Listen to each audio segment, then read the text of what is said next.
Hapa pastor akisimama anazungumza maneno ya Shebades, yani you are supposed to be a man of regular and good standing and married. Pastor Mutugi, so that you know that since you left Lavington SDA Church and since we were worshiping together in Nairobi, nothing has changed in my life. Mama bado ako hapo. Angekuwa na mimi hapa, it's just that I was looking for votes here, so she couldn't come to loiter around with me in the streets of Meru. But I want to assure you, Pastor, that I have remained in good and regular standing, and since the church allows me, and she allows me to speak on her behalf, so on behalf of Mama Lynette, na wasalimu kwa jina la Yesu, hamjambo. Bas, so I am still in that regular arrangement, Modesta.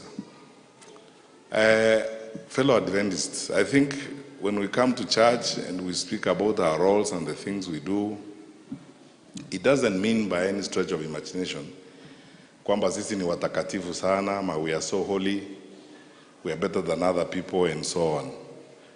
We are walking the journey of this life with challenges that everyone is facing as we are facing them.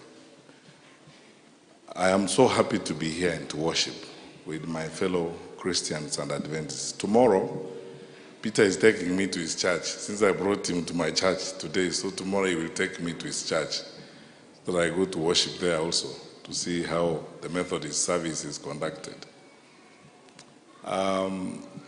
There's nothing better you can do with your life than to serve the Lord. So I would like to commit, and I always say heaven is better than State House. I would rather focus on my heavenward journey.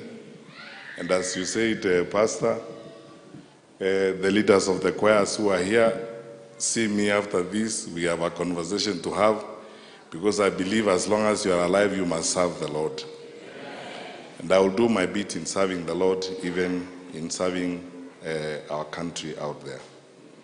I thank all my brothers and sisters here in Meru, those of you who have hosted us here for the last 2 days, and all of you wonderful Christians of this church who have received us. We are in this because we want to make a honest, open, and sincere contribution to our country. There's nothing more you can do as a patriot to your country than to serve it, and serve it honestly. We want to serve very sincerely. There are challenges in this country. As of this morning I was counting, over 15 schools are closed. We have very fundamental challenges. In fact, today, I would like to step out of the political thing and speak as a responsible parent and a responsible citizen, and ask our president, the minister, and the people in the education sector. It's abundantly clear that you have a problem and you have a crisis. And there is no reason why to be arrogant and refuse to accept what everyone can see. Muko na shida. And the sector has been very badly mismanaged. Next week, when we have the retreat with my colleagues in the opposition, I'm going to plead with them that we now look for an opportunity for an all-parties conversation on the education sector in the country.